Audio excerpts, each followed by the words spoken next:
Fairy tales have been with us forever, passing down values, warnings, and fantasies that shaped our childhood. However, beneath their seemingly sweet surface, many of these stories hide a much darker reality.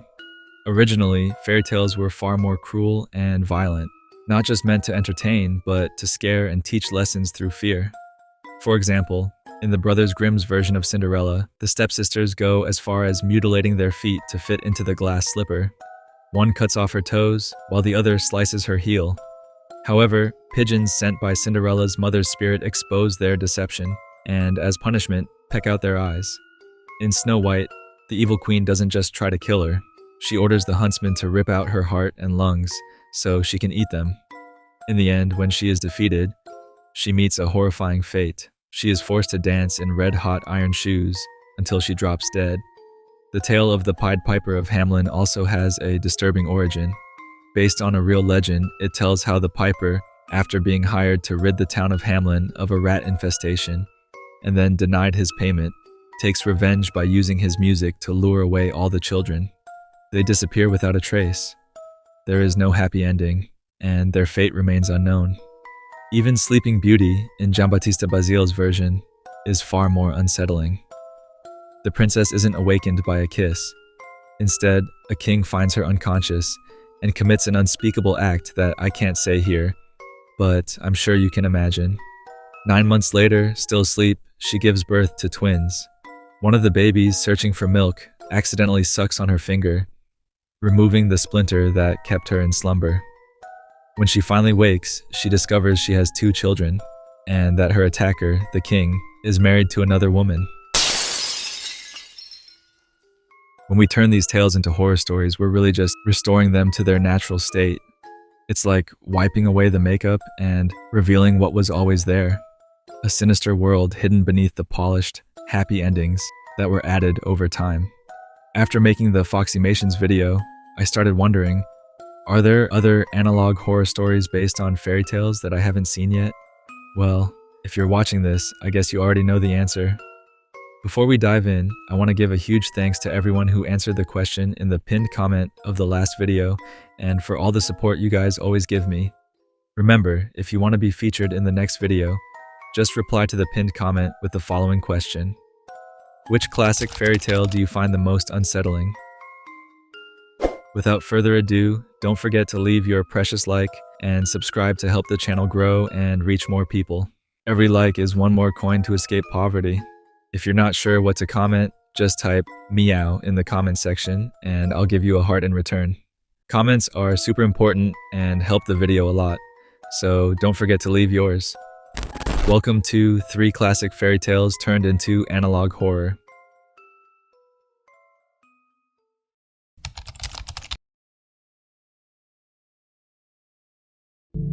Goldilocks and the 3 Bears.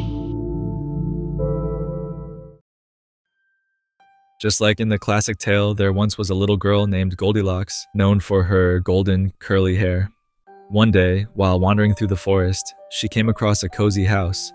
Seeing that the door was open, she decided to step inside. Inside the house, 3 bowls of soup sat on the table. Goldilocks tasted the first one, but it was too hot.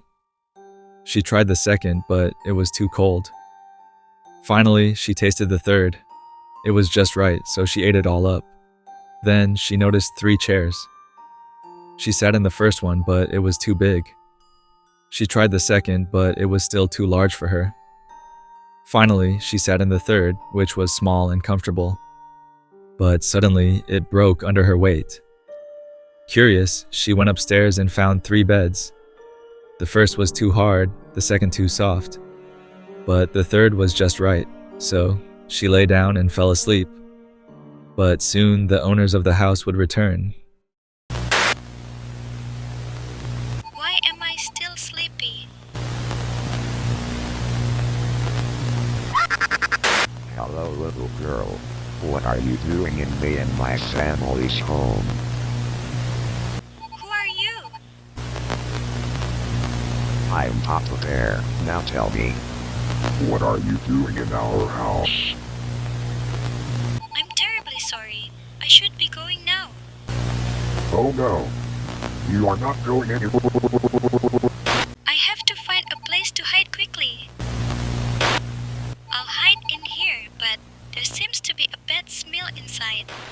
Finally, Goldilocks discovers something that chills her to the bone: corpses. Piles and piles of children who had ended up just like her. She's about to be the next victim.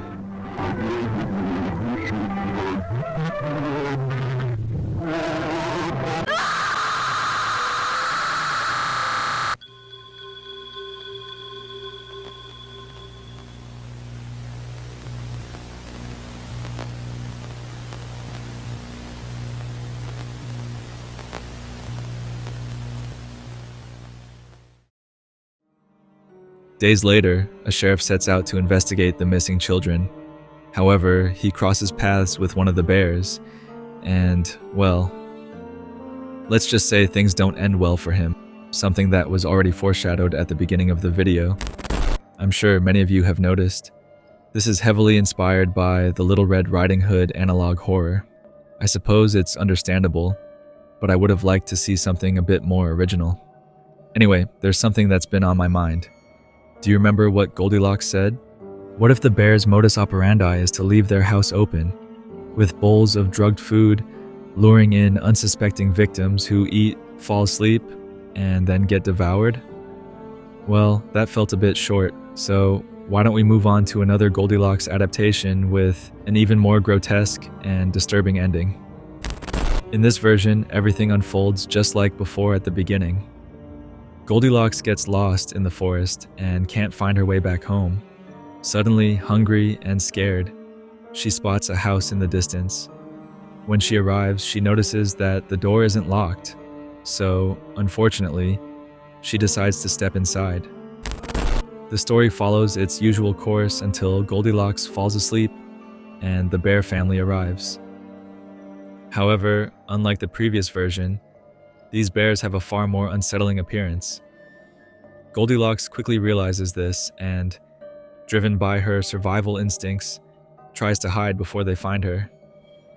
But it's too late. Dinner is served.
The Tooth Fairy.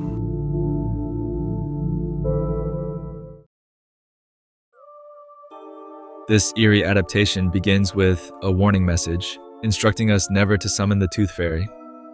We find ourselves in a house deep in the woods, where a little girl lives with her parents. As she does every night, she stands in front of the mirror, brushing her teeth before going to bed. However, during her routine, one of her teeth falls out, causing her intense pain.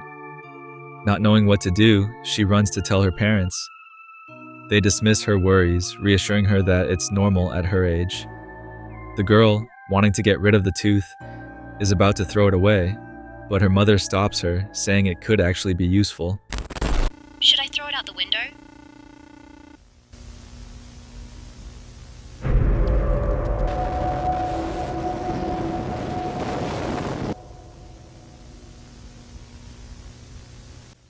No, honey, it can actually be useful to you. How, Mummy? Have you ever heard about the Tooth Fairy?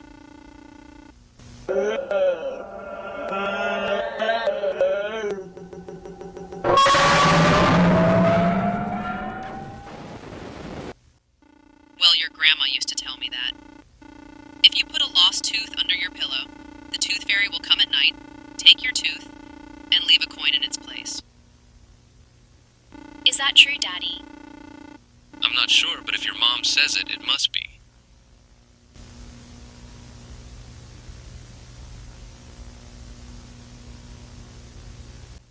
Okay, I will do it. But remember, honey, you mustn't be awake when the tooth fairy comes to your room. Following this conversation, 3 gravestones appear on screen.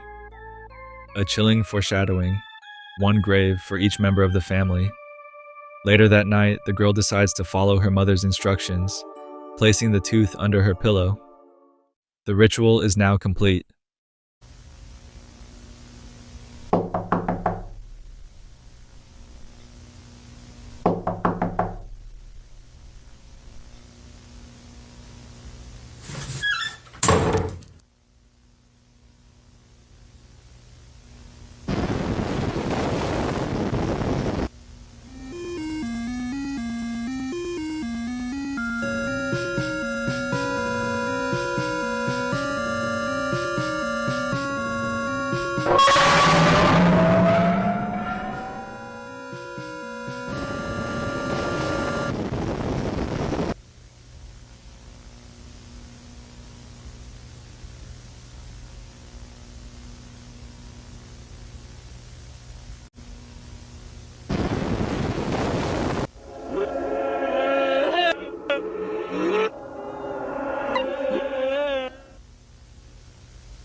Hello, little girl. You're here. Are you the fairy Mom told me about? Yes, I am. What else did your mommy say about me? She said I shouldn't be awake when you come to my room.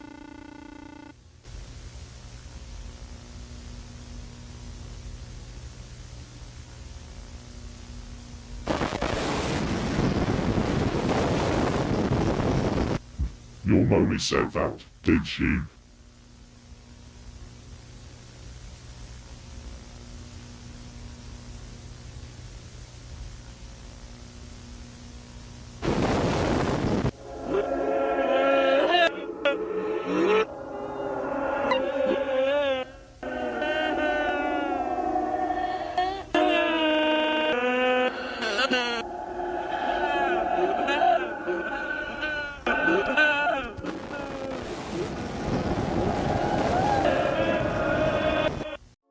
She didn't listen. The girl remained awake, watching as the tooth fairy arrived.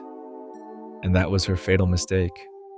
This fairy, if it can even be called that, emerges from the shadows, revealing a grotesque, demonic form.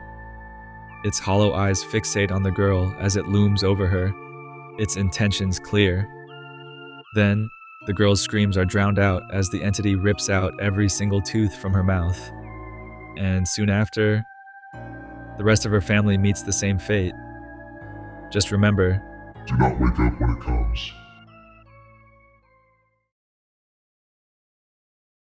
The Ugly Duckling.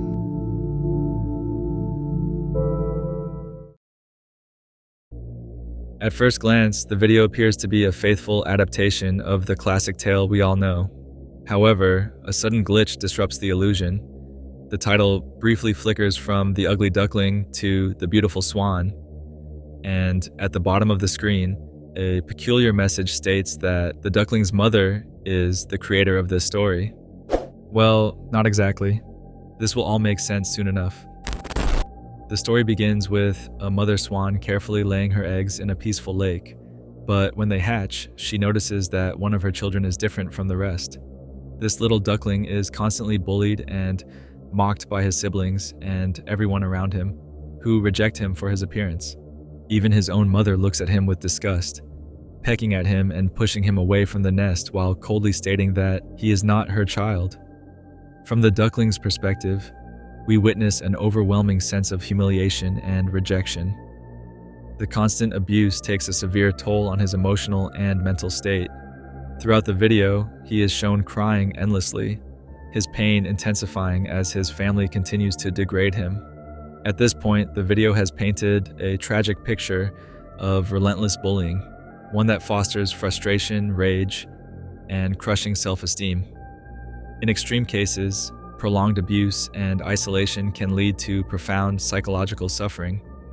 These conditions may also cultivate a desire for vengeance, an accumulation of rage, and a desperate need to inflict harm as a means of reclaiming dignity and justice. Given the dark nature of this story, it's clear where this is heading. One day, the duckling disappears, and instead of concern, his family reacts with overwhelming joy, celebrating the fact that he is finally gone. They show no remorse, no second thoughts about his fate. As time passes, the swan siblings grow into adults. Their mother, proud of the perfect family she has raised, tells them it's time to leave the nest and start their own families. One by one, the swans depart. As they prepare to part ways, one of them briefly mentions the missing duckling. However, none of them could have imagined the fate that awaited them. "It's a shame really," said one of the swans. "Although he wasn't a looker, it does feel strange that he has left us." "Oh please, Sylvie, as if you care what happened to that thing. If you ask me, between his shitty feathers and that weird stare, it's a blessing that he's out of the picture." "Simon, that's horrible. Just because he was a little different, didn't mean we had to be such dicks as kids." "Loosen up, Sylvie. Besides, what good does caring do now?" "Whatever, Simon. Mum praising your coat has gotten to your head. It's getting dark. Where is everyone?" Years pass, and the mother swan grows disappointed. None of her children have come to visit. Determined to find them, she retraces the route they took when they left. She knows that one of them should be living near a barn, so she decides to visit, wondering if he has started a family of his own. And indeed, one of her children is waiting for her there. But not the one she expected. "Simon, come on darling, I want to see how my beautiful boy has." Every day I woke up, and every day I was reminded that I am inadequate. You're a freak, an ugly freak. Your feathers, your beak. Good luck trying to keep your perfect family. It will be hard to continue your pure bloodline if everyone is dead. You want to know what I've done? I think you know. I have become beautiful. No one came looking for me when I disappeared. And now, no one will come looking for you.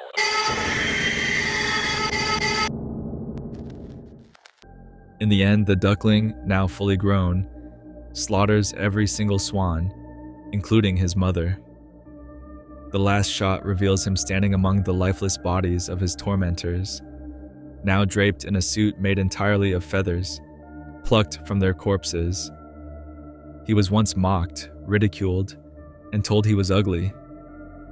But now, in his grotesque disguise, he feels something he never had before. He feels beautiful.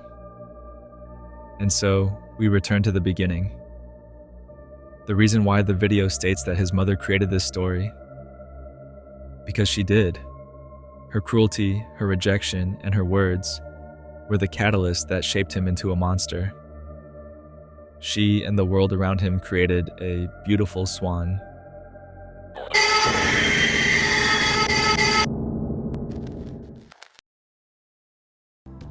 Well, that's all for today. It's truly fascinating to see how Foxymation's work has inspired so many creators. Turning fairy tales into analog horror is such an intriguing concept, so let's hope we see more of it in the future, and hopefully with a more original touch. What did you think? Leave your thoughts in the comments. I love reading them. If you want more videos like this, don't forget to support this one as much as possible and share it with as many people as you can. Also, follow me on my other social media platforms, where I post exclusive short-form content that you won't see on YouTube. And remember, you can now become a channel member. Just click the join button next to the subscribe button to unlock a ton of exclusive perks and emojis while supporting me.